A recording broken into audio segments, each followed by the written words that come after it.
2022 সালে একটি action science fiction cinema মুক্তি পায় যেটির নাম হচ্ছে মুনফল। একই সাথে এটি একটা ডিজাস্টার টাইপ সিনেমা, অর্থাৎ সম্পূর্ণ পৃথিবী প্রায় ধ্বংস হয়ে যাচ্ছে, মানুষেরা প্রায় বিলুপ্ত হয়ে যাচ্ছে, এরকম টাইপের সিচুয়েশন তৈরি হয়। আমি মুনফল সিনেমাটাকে এক্সপ্লেন করব। সালটা ছিল তখন 2011। মহাকাশচারী ব্রিয়ান হার্পার, তার পুরনো পার্টনার জসিন্ডা ফলার এবং মার্কাস নামেক মানুষ আর একটা স্পেস মিশনে ছিল। তারা একটা স্পেস শাটেলকে রিপেয়ার করছিল, আর সেই মুহূর্তে সেখানে এক কাণ্ড ঘটে। সে মৌমাছি বা কীট পতঙ্গের যে ঝাঁক হয় না, সেরকমই একটা জিনিস এসে তাদের উপরে আক্রমণ করে, যার ফলে মার্কাস নামক সেই মানুষটি মহাশূন্যে একেবারে ভেসে বেরিয়ে যায়। হার্পার কোনো মতে জানে বেঁচে গিয়েছে এবং সে তার শাটেলটিতে ফেরত যাওয়ার পর লক্ষ্য করে যে তার পার্টনার অর্থাৎ ফাউলার অজ্ঞান হয়ে পড়ে রয়েছে। মার্কাস লক্ষ্য করে যে সেই অদ্ভুত পতঙ্গদের ঝাঁকটা সরাসরি চাঁদের মধ্যে গিয়ে চলে যায়। তারপর 8টা মাস কেটে গিয়েছে। সেই ঘটনার রহস্য এখনো উদ্ধার হয়নি, বরং নাসা সরাসরি হার্পারের উপরে দোষ দিয়ে দিয়েছে। নাসা দাবি করেছে যে সেটা কোনো অদ্ভুত জিনিস ছিল না, সেটা ছিল একটা সোলার ফ্লেয়ার যেটা তাদের সেই শাটেলের উপর আঘাত করেছিল। তাদের নিজেদের কাজের ভুলের কারণেই সেই শাটেলের সমস্যা হয়, এমনকি তাদের একজন সঙ্গী সেখানে নিজের জীবন হারায়। মার্কাস নিজেকে প্রমাণ করতে পারেনি, একই সাথে তার পার্টনার ফলারও কিছু বলতে পারছিল না, কারণ সে তো অজ্ঞান হয়েছিল। মার্কাসের সংসারটাও ভেঙে যায়, তার স্ত্রী তার বাচ্চা কুচ্চাকে নিয়ে তাকে ছেড়ে দিয়ে চলে যায়।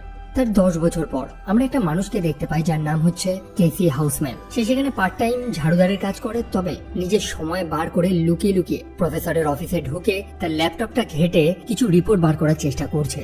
সে হচ্ছে একটা কনস্পিরেসি থিওরিস্ট। সে মনে করে যে আমাদের চাঁদটা রয়েছে না, এটা কোনো উপগ্রহ না, বরং একটা বড় মেগা স্ট্রাকচার যেটিকে বানানো হয়েছে, এবং সে তার প্রফেসরের কম্পিউটার থেকে চাঁদের কক্ষপথটাকে ভালো মতন জানার চেষ্টা করছে। এবং সে জানতেও পারে যে চাঁদ তার নিজের কক্ষপথ থেকে সরে গিয়েছে এবং ধীরে ধীরে পৃথিবীর কাছে চলে আসছে। সে সরাসরি নাসায় ফোন করে এই ব্যাপারটা জানানোর চেষ্টা করে, তবে তাতে কোনো লাভ হয় না। তাকে একটা বাচ্চা ছেলে ভেবে ফোনটা কেটে দেওয়া হয়। তারপর আমরা ফলারকেও দেখতে পাই। সে জনসন স্পেস সেন্টারে গিয়েছে এবং সেখানে সে জানতে পারে যে চাঁদের ম্যারিক্রিসেন নামক একটি স্থানে একটি গর্ত লক্ষ্য করা গিয়েছে, যেখান থেকে এক টাইপের গ্যাসের মতন জিনিস বেরোচ্ছে এবং ঢুকছে। তারপর আমরা আবার হাউসম্যানকে দেখতে পাই। সো তার কথা তো কেউ বিশ্বাস করছে না, সেই কারণে সে একটা মিউজিয়ামে চলে যায় হার্পারের সাথে সাক্ষাৎ করতে, যে বাচ্চাদের কিছু লেকচার দিচ্ছে, মানে এইসব মহাকাশ বিজ্ঞান নিয়ে। যদিও বর্তমানে তাকে ছাঁটাই করে দেওয়া হয়েছে সেই কেসের জন্য, যেটা গল্পের শুরুতেই আমরা দেখেছিলাম। হাউসম্যান হার্পারের সাথে সাক্ষাৎ করে এবং তাকেও সেই কথাগুলোই জানায় যে চাঁদ তার কক্ষপথ থেকে সরে এসেছে। তবে হার্পারও তাকে একটা পাগল মানুষ ভেবে সেখান থেকে ভাগিয়ে দেয়। যদিও বর্তমানে হার্পার একা একাই থাকে, তার স্ত্রী তো আলাদা থাকে, যেটা গল্পের শুরুতেই দেখেছি। তবে এক কাণ্ড হয়েছে, তাদের এক ছেলে রয়েছে যার নাম হচ্ছে সনি। তাকে পুলিশে গ্রেফতার করেছে র্যাশ ড্রাইভিং করার জন্য। তাকে কোর্টে পাঠানো হয়েছে এবং হার্পার তার ছেলেকে দেখতে যায়। তবে হার্পারের কাছে তো টাকা নেই, সেই কারণে হার্পারের যে আগে স্ত্রী ছিল তার নতুন স্বামী সেখানে একটা উকিলের ব্যবস্থা করেছে।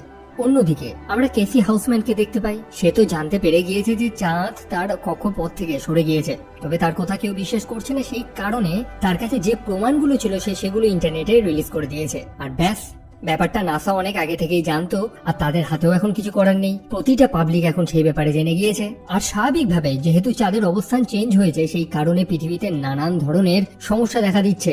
বন্যা, কোথাও সুনামি আসছে। দেশের মানুষদের নিরাপদ জায়গায় সরিয়ে দেওয়ার ব্যবস্থাও চলছে। তবে যেমনটা হয়, আইন কানুন একেবারে নাগালের বাইরে চলে গেছে। মানুষই এখন হলোমুন থিওরিতে বিশ্বাসও করছে, যদিও আসলে এটা নিয়ে নানান কাণ্ড ঘটেছে। আপনাদের বলি, এই জি ওয়েলস 1901 সালে তার লেখা একটি নোবেলে এই হলোমুনের উল্লেখ করেছে। একই সাথে 1970 সালে দুজন সোভিয়েত অথর্স তারা দাবি করেছিল যে চাঁদ হচ্ছে একটা মেগা স্ট্রাকচার যেটাকে এলিয়েন্সরা বানিয়েছে। এমনকি 1970-এর পরেও এই কনস্পিরেসিটা চলেই গেছে। বিভিন্ন অর্থের বিভিন্ন সায়েন্টিস্টরা এটা নিয়ে ডিবেটেও বসেছে। যাই হোক, সিনেমার কথায় আসি, তো মানুষ এখন এই থিওরিতে বিশ্বাস করছে। আর সেই নিউজগুলো হার্পার টিভিতে দেখতে পায়। সে বুঝতে পারে যে হাউসম্যান নামে যে সেই মোটা করে ছেলেটা, সে তো তাহলে ঢপ মারেনি, তাকে সত্যি কথাই এসে বলেছিল। তারপর সে হাউসম্যানকে খুঁজতে থাকে এবং ফাইনালি তাকে পেয়ে যায়। আমরা দেখতে পাই হাউসম্যান তারই মতন বেশ কিছু মানুষদের জোগাড় করে এই কনস্পিরেসির ব্যাপারগুলো বোঝাচ্ছে। হার্পার তার সাথে সাক্ষাৎ করে এবং তখন হাউসম্যান হার্পারকে ডাইসন স্পেয়ারের ব্যাপারটা এক্সপ্লেইন করে। আপনাদের সহজ ভাষায় বুঝিয়ে দিই, ব্যাপারটা হচ্ছে চাঁদ হচ্ছে একটা মেগা স্ট্রাকচার, অর্থাৎ হাতে বানানো একটা জিনিস। তবে সেটা চলছে কি করে, নিজের মতন করে, কারণ তার মধ্যে রয়েছে একটা নক্ষত্র, একটা স্টার। ডাইসন স্পেয়ারের মাধ্যমে সেই সম্পূর্ণ নক্ষত্র বা সেই তারার আকারটাকে কম্প্রেস করে অনেক ছোট করা হয়। তবে তার শক্তিটা আগের মতনই থাকে এবং সেই শক্তিটাকে কাজে লাগিয়ে সেই বৃহৎ মেগা স্ট্রাকচারটি অর্থাৎ চাঁদকে এক স্থান থেকে আরেক স্থানে নিয়ে যাওয়া হচ্ছে। অন্যদিকে নাসা আর একটা স্পেস মিশন করেছে। তারা SLS ব্লক 2 একটা স্পেস শাটল পাঠিয়েছে মহাকাশে। 3জন মহাকাশচারী রয়েছে সেখানে, যারা জানার চেষ্টা করছে যে চাঁদের মধ্যে সেই ফাঁকা স্থানটা কি করে আসলো এবং সেখান থেকে সেই গ্যাসের মতন জিনিসটা কি বেরোচ্ছে। তারা চাঁদে অবস্থিত সেই বৃহৎ গর্তটার মধ্যে একটা ডিভাইস ফেলে, জানার চেষ্টা করে সেই গর্তটা কতটা লম্বা এবং লক্ষ্য করে যে সেটা প্রায় 24 কিলোমিটার লম্বা। তবে সেই মুহূর্তে সেই গর্তটা থেকে একটা সোয়ার্ম বেরিয়ে আসে, অর্থাৎ সেই কীটপতঙ্গের একটা ঝাঁকের মতন বেরিয়ে আসে, যারা সেই রকেটটার উপরে হামলা করে দেয়। সেই হামলায় 3জন মহাকাশচারী বড় ভয়ানক ভাবে মারা যায়। কন্ট্রোল রুম থেকে প্রত্যেকে সেই দৃশ্যটা দেখে। বর্তমানে নাসার যে ডেপুটি ডাইরেক্টর রয়েছে সে তো সেটা দেখে ভয় পেয়ে যায় এবং নিজের পদ থেকে রিজাইন দিয়ে দেয়। সে তার লোকজনকে ফোন করছে একটি নিরাপদ স্থানে যাওয়ার জন্য, মানে যেখানে সে লুকিয়ে জ্যান্ত থাকবে। ফলার সেই জিনিসগুলো শুনতে পায়। ফলার দেখতে পায় যে ডেপুটি ডাইরেক্টর সে নিজে পালিয়ে যাচ্ছে। আসলে তার তো কিছু করারও নেই, সেই কারণে ফলারের উপরে সম্পূর্ণ এখন দায়িত্বটা চলে আসে। আসলে নাসা এই ব্যাপারে অনেক আগে থেকেই জানতো যে এরকম একটা সিচুয়েশন তৈরি হতে পারে। বর্তমানে পৃথিবীর যে অবস্থা হয়েছে এখন, সেই অনুমান তারা আগে করেছিল। তবে কি সেই সত্যটা যেটা নাসা এতদিন ধরে লুকিয়ে রেখেছে? যাই হোক, ফলার তো এখন নাসার ডেপুটি ডাইরেক্টর, তার কাছে এখন সব ক্লিয়ারেন্স রয়েছে এবং সে চলে যায় সেই গোপন তথ্যগুলো জানার জন্য যেটা নাসা এতদিন ধরে লুকিয়ে রেখেছিল। সে জানতে পেরে যায় যে 2011 সালে হারপারের সাথে সে যে স্পেস মিশনটা করেছিল সেখানে তাদের উপর যে হামলাটা হয়েছিল, নাসার কাছে সেই রেকর্ডগুলো রয়েছে যে তাদের উপরে সেই সোয়ার্মটা হামলা করেছিল।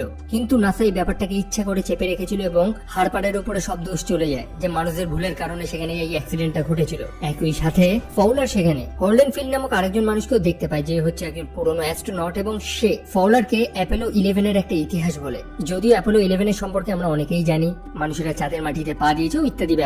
তবে সেখানে একটা কাণ্ড ঘটেছিল। প্রায় 2 মিনিটের জন্য অ্যাপোলো 11 এর সাথে গোটা দুনিয়ার সম্পর্ক বিচ্ছিন্ন হয়ে গিয়েছিল, কারণ কন্ট্রোল রুম সেদিন এমন একটা কিছু দেখতে পেরেছে যেটা তারা গোটা দুনিয়াকে জানতে দিতে চায়নি। তারা চাঁদের ভেতরে কিছু উজ্জ্বল টাইপের জিনিস লক্ষ্য করেছিল।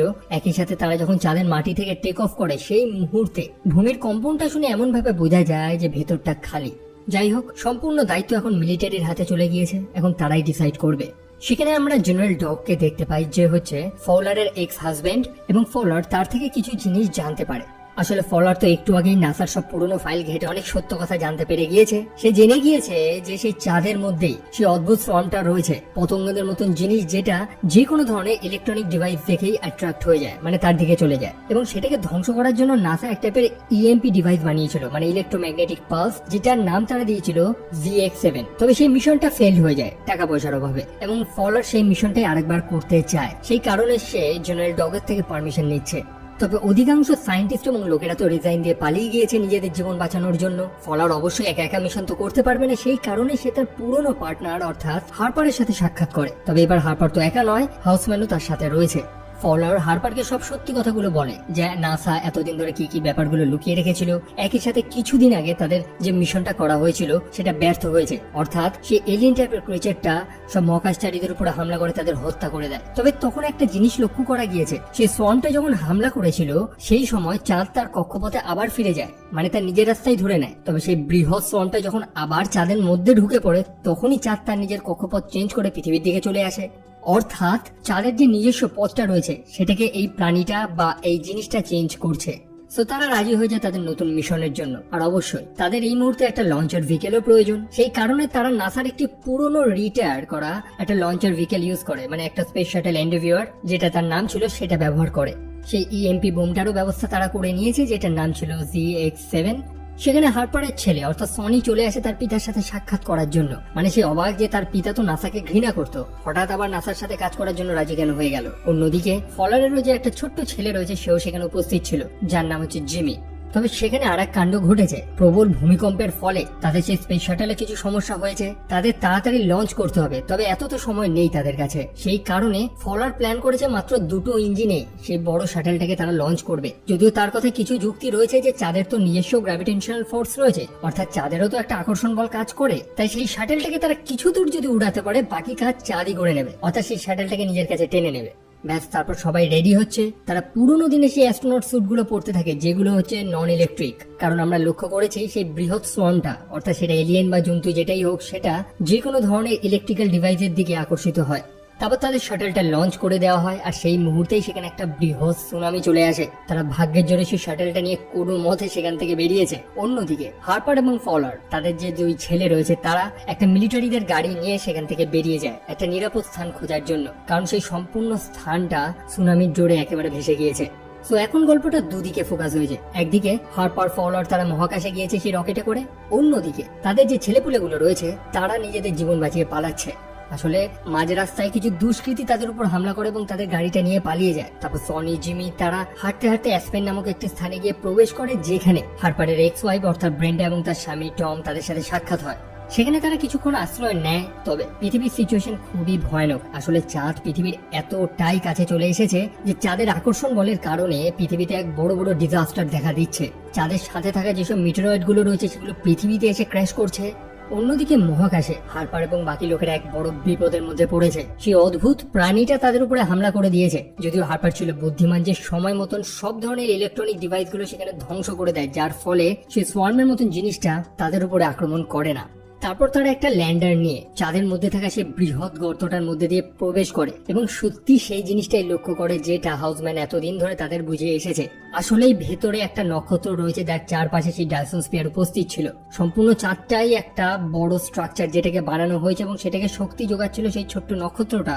তবে সেই সোয়ার্মটা সেই নক্ষত্রটাকে ঘিরে ধরেছে, সেটার থেকে শক্তি জোগাড় করছে, যার ফলেই তো চাঁদ নিজের কক্ষপথ থেকে সরে যাচ্ছে। তবে সেই সোয়ার্মটা হারপারের সেই ল্যান্ডারটা দেখে নেয় এবং সেটার উপরে হামলা করার চেষ্টা করে। তবে সেখানে এক অদ্ভুত কাণ্ড ঘটে। একটা বৃহৎ দরজা মতন জিনিস খুলে যায় যেটার থেকে হারপার ভেতরে ঢুকে পড়ে এবং সেই দরজাটা বন্ধ হয়ে যায় অটোমেটিকলি, যেন তাদের কেউ একটা সাহায্য করছে ভেতরে। অন্যদিকে মার্কিন গভর্নমেন্ট তো আদেশ দিয়ে দিয়েছে নিউক্লিয়ার স্ট্রাইক করার জন্য চাঁদের উপরে। মানে তারা প্ল্যানই করেছে চাঁদের উপর কয়েকটা নিউক্লিয়ার বোমা বর্ষণ করে ধ্বংস করে দেবে জিনিসটাকে। কিন্তু তারা এটা অনুমান করছে না যে তার টুকরোগুলো যখন পৃথিবীতে পড়বে সেখানে যা ক্ষয়ক্ষতি হবে সেটাতেই মানুষরা প্রায় আধা বিলুপ্ত হয়ে যাবে। তবে জেনারেল ডগের মনে এখনো ভরসা রয়েছে যে তার পুরনো স্ত্রী অর্থাৎ ফওলার সে এই সমস্যার সমাধান করবে এবং তারই জন্য সে এখনো অপেক্ষা করছে। অন্যদিকে সনি এবং জিমি তারা সে অ্যাসপেন নামক স্থান দিতে তো ফেসে রয়েছে এবং অন্যদিকে কিছু দুষ্কৃতী সেখানে ঘুরে বেড়াচ্ছে যারা মানুষদের লুটে বেড়াচ্ছে। যদিও সেখানে তখন একটা বড় দুর্ঘটনা হয় যেটাতে সেই দুষ্কৃতীগুলো মারা যায়। ডগ তার ছেলেকেও ফোন করে জানিয়ে দেয় যে একটা নিরাপদ স্থানে আশ্রয় নিতে, কারণ শীঘ্রই চাঁদের উপর একটা নিউক্লিয়ার স্ট্রাইক করা হবে, তাদের একটা শেল্টার খুঁজতে হবে। অন্যদিকে হারপার, ফওলার এবং হাউসম্যান তারা একটা অদ্ভুত স্থানে গিয়ে পৌঁছায়। আমরা হারপারকে একটা অন্য জায়গায় দেখতে পাই যেখানে তার সাথে একটা আর্টিফিশিয়াল ইন্টেলিজেন্স সাক্ষাৎ করে, অর্থাৎ এক ধরনের কৃত্রিম বুদ্ধিমত্তা যে হারপারকে সম্পূর্ণ ব্যাপারটা এক্সপ্লেইন করে যে চাঁদটা আসলে কি বা এখানে কি কাণ্ড ঘটেছে। আসলে এই চাঁদটাকে বানিয়েছে মানুষেরাই প্রায় মিলিয়ন মিলিয়ন বছর আগে, যখন তারা একটা অন্য গ্যালাক্সিতে বসবাস করত। মানুষরা খুবই উন্নত ছিল প্রযুক্তির দিক থেকে এবং মানুষেরা তাদের সুবিধার জন্য একটা আর্টিফিশিয়াল ইন্টেলিজেন্স আবিষ্কার করে। তবে যেমনটা আমরা বিভিন্ন সায়েন্স ফিকশন সিনেমায় দেখে এসেছি, মানুষদেরই বানানো এক একটা এআই মানুষদেরই বিপক্ষে চলে গিয়েছে। এই যেমন টার্মিনেটর সিরিজে স্কাইনেট বা আমাদের মার্ভেল সিনেম্যাটিক ইউনিভার্সে আল্ট্রন, এখানেও ঠিক একই কাণ্ডই ঘটেছে। মানুষদেরই বানানো সেই আর্টিফিশিয়াল ইন্টেলিজেন্সটি সেলফ অ্যাওয়ার হয়ে যায়, অর্থাৎ সে নিজেকে নিয়ে চিন্তা করা শুরু করে এবং মানুষদের বিপদ মনে করতে থাকে। মানুষদের উপরে তারা আক্রমণ করে দেয়। তারা টার্গেট নিয়েছে প্রত্যেকটা জীবিত প্রাণীকে সম্পূর্ণভাবে শেষ করে দেবে। মানুষদের কাছে তখন উপায় না থাকায় তখন মানুষেরা চাঁদের মতন এরকম বৃহৎ আকার প্ল্যানেটারি স্ট্রাকচার গুলো বানাতে থাকে, যাদের কাজ হলো একটা সুইটেবল সোলার সিস্টেম খোঁজা, মানে একটা বসবাসযোগ্য সৌরমণ্ডল খোঁজা যেখানে মানুষেরা বসবাস করতে পারবে। তারপর প্রত্যেকটা মানুষ তো মারা যায়, তবে এই বৃহৎ মেগা স্ট্রাকচারটি ঘুরে ফিরে এই সোলার সিস্টেমটাকে খুঁজে পায় এবং বুঝে যায় যে এখানে মানুষেরা বসবাস করতে পারবে। তারপর পৃথিবীকে তৈরি করা হয় এবং মানুষদের যে পূর্বপুরুষ ছিল তাদেরই ডিএনএ সিগনেচার দিয়ে নতুন করে এই গ্রহে মানুষদের জন্ম দেওয়া হয়। তবে দুঃখের বিষয় হচ্ছে সেই এআই গুলো ছিল না যারা প্রতিজ্ঞা নিয়েছে যে মানুষদের একেবারে বিলুপ্ত করে দেবে, তাদের মধ্যে একজন এই চাঁদের খবরটা পেয়ে গিয়েছে এবং এখানে এসেছে সেই চাঁদটাকে ধ্বংস করার জন্য। সো হারপার তো এখন সব অ্যান্সার পেয়ে গিয়েছে।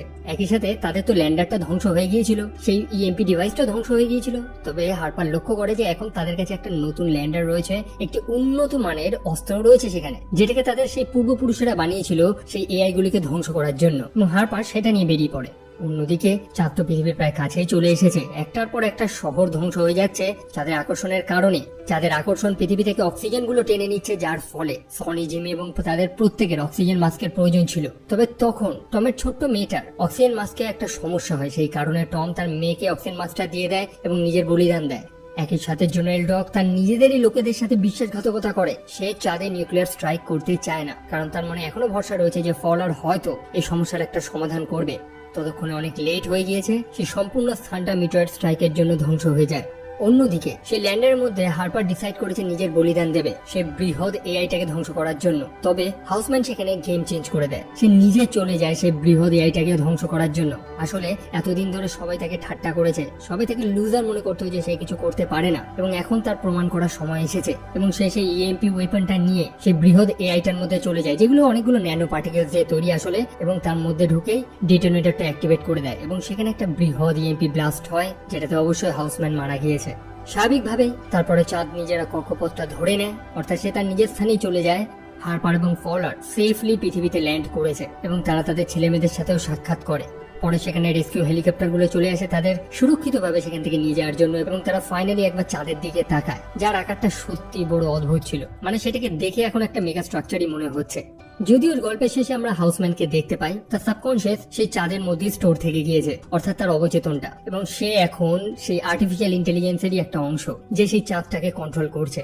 সো এই ছিল স্টোরি। চাঁদ নিয়ে বিভিন্ন গল্প এর আগেও শুনেছেন, আর যেটা হওয়া অস্বাভাবিক কিছুই না, বিকজ চাঁদ নিয়ে হাজার একটা কনস্পিরেসি থিওরি আপনারা পেয়ে যাবেন ইন্টারনেটে, যে কেন মুন মিশন করা হয় না, কেন মানুষ এখন চাঁদে যায় না, এমন কি আছে, নানান গল্প পাবেন চাঁদ নিয়ে।